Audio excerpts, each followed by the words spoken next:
Hello दोस्तों, सभी लोग को जय श्री कृष्णा। नमस्कार, स्वागत है आप लोग का मेरे चैनल पे। कैसे हैं आप सब लोग? आशा करते हैं सब लोग स्वस्थ होंगे, मस्त होंगे, जहाँ भी होंगे खूब खुश होंगे। दोस्तों, आज की जो वीडियो है कि ब्रह्म मुहूर्त में पूजा कैसे करनी है, ब्रह्म मुहूर्त में किया गया पूजा पाठ अनुष्ठान नियम कैसे करना है, कैसे नहीं करना है। और हमें ब्रह्म मुहूर्त में मतलब बहुत कभी कभी ऐसा होता है ना कि हम अपने जीवन में बहुत परेशान होते हैं, और जब परेशानियां घेर लेती है उस दौरान हमारा हम किसी से परेशानियों में पता चलता है कि मेरा अपना कौन है, मेरा पराया कौन है। कभी कभी ऐसा होता है कि परेशानी के दौरान हमारे अपने ही हमारा साथ छोड़ देते हैं, और हमें ऐसे जिनसे हमारी उम्मीद भी नहीं होती वो हमारे साथ खड़े हो जाते हैं। तो दोस्तों देखिए, नारायण किस रूप में आ जाएंगे और कब कहाँ किस रूप में आ गए और आपके साथ खड़े हो गए, नहीं कोई जानता है। तो देखिए दोस्तों, बता दें आप लोग को, कभी कभी बहुत ज्यादा परेशानियां घेर लेती हैं, हम बहुत परेशान होते हैं, किसी से कोई बात कह नहीं पाते। तो अगर आप उस दौरान ब्रह्म मुहूर्त में उठ करके कोई नियम कर रहे हैं, पूजा पाठ कर रहे हैं, अनुष्ठान कर रहे हैं, क्योंकि किसी कामना को लेके नियम कर रहे हैं। कभी कभी ऐसा होता है कि हम तो ये नियम करते हैं लेकिन हमारा इतने दिन से कर रहे हैं और हमें कुछ रिजल्ट देखने को नहीं मिल रहा, कोई हमको फल नहीं मिल रहा है, सब कुछ वैसे पहले की जैसे ही चल रहा है, कुछ कुछ ठीक नहीं हो रहा है। कभी कभी ऐसा होता है, कहीं कहीं आप लोग भी सुने होंगे अगल बगल कि हमने बहुत पूजा पाठ करती हूँ, बहुत अनुष्ठान करती हूँ, फिर भी हमें उसका फल नहीं प्राप्त होता है। देखिए दोस्तों, ब्रह्म मुहूर्त एक ऐसा समय होता है कि इस दौरान अगर आप कोई पूजा पाठ करते हैं, अनुष्ठान करते हैं, कोई नियम करते हैं, अगर आप नियम करते हैं एक ही समय पे कर रहे हैं, तो जरूर एक न एक दिन आपको फल देखने को मिलता है। और ब्रह्म मुहूर्त एक बहुत ही शक्तिशाली समय होता है। इस दौरान आप कोई पूजा पाठ कर रहे हैं, नियम कर रहे हैं, तो सीधे आवाज परमात्मा तक जाती है।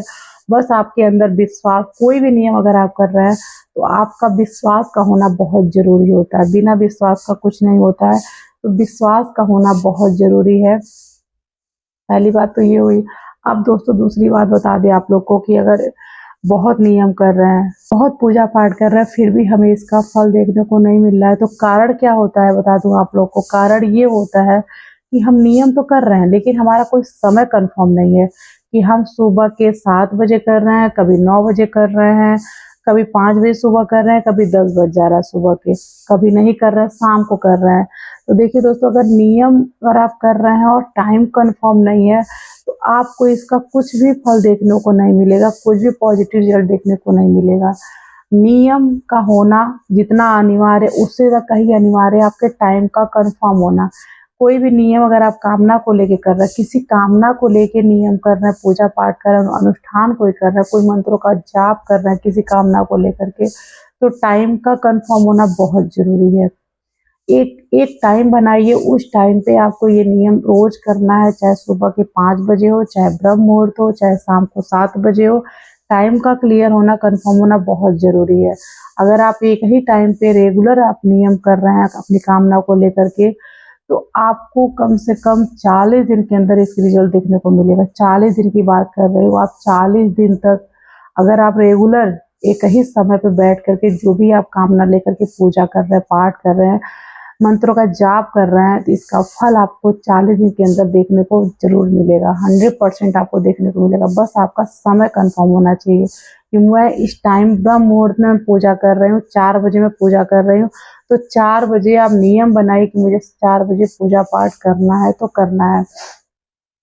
ये हो गया कंफर्म, ये बातें क्लियर। अब तीसरी बातें जान लेते हैं दोस्तों कि ब्रह्म मुहूर्त में हमें कैसे पूजा करनी है, क्योंकि बहुत सारी भ्रांतियां कि ब्रह्म मुहूर्त में मतलब पूजा करना बहुत ही अच्छी बात है, लेकिन कुछ लोग कहते हैं कि ब्रह्म मुहूर्त में उठ करके तुरंत झाड़ू लगाना, पोछा लगाना, घर की सफाई करना, उसमें हमारा समय बर्बाद हो जाता है, तो हम पूजा का सुबह हो जाती है।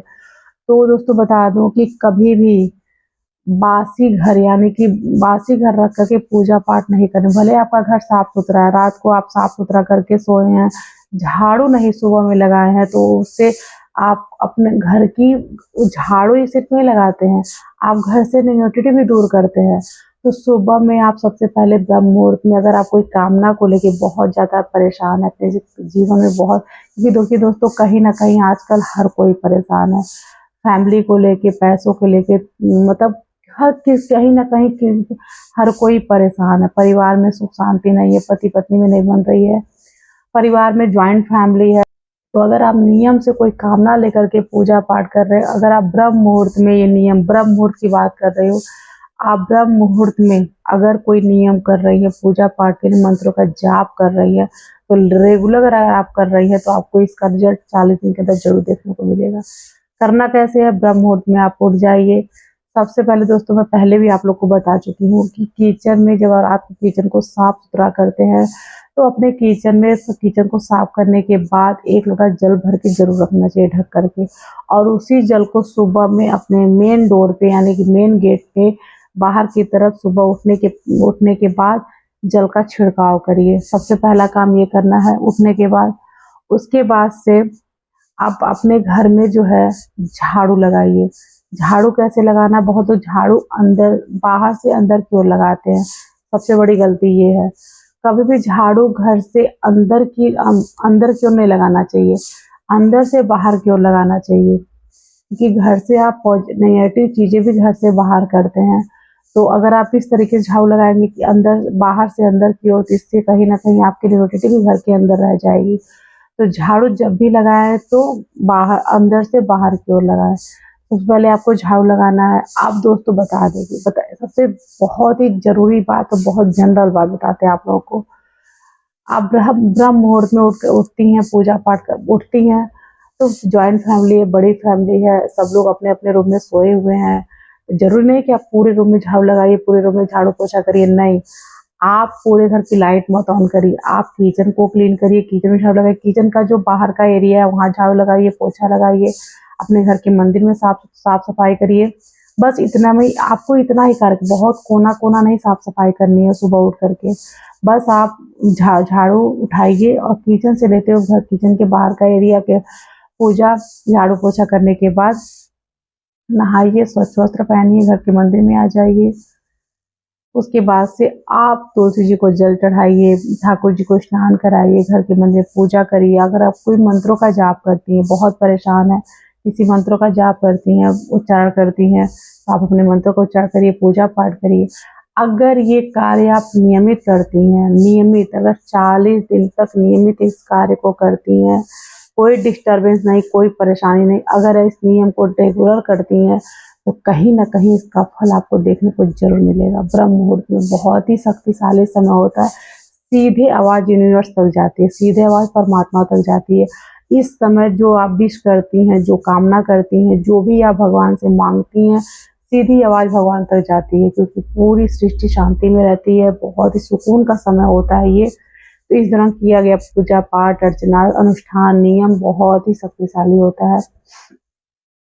तो ब्रह्म मुहूर्त का ये नहीं कि पूरे घर की साफ सफाई करिए, पूरा कोना कोना साफ करिए, नहीं। बस थोड़ा बहुत सुबह में झाड़ू वाड़ू लगा लीजिए, पोछा लगा लीजिए, नहा वहा के अपने घर के मंदिर में आइए, पूजा पाठ करिए, ठाकुर जी की सेवा करिए।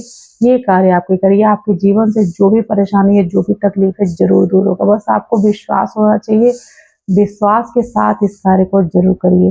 कौन क्या कह रहा है, क्या नहीं कह रहा है, उस पर कोई ध्यान मत दीजिए। बस अपने काम पे फोकस करिए, अपनी पूजा पे ध्यान दीजिए, भगवान में भरोसा रखिए, आपका समय जरूर पलटेगा। तो ब्रह्म मुहूर्त में किया गया पूजा पाठ, अनुष्ठान, ये सब बहुत शक्तिशाली होता है।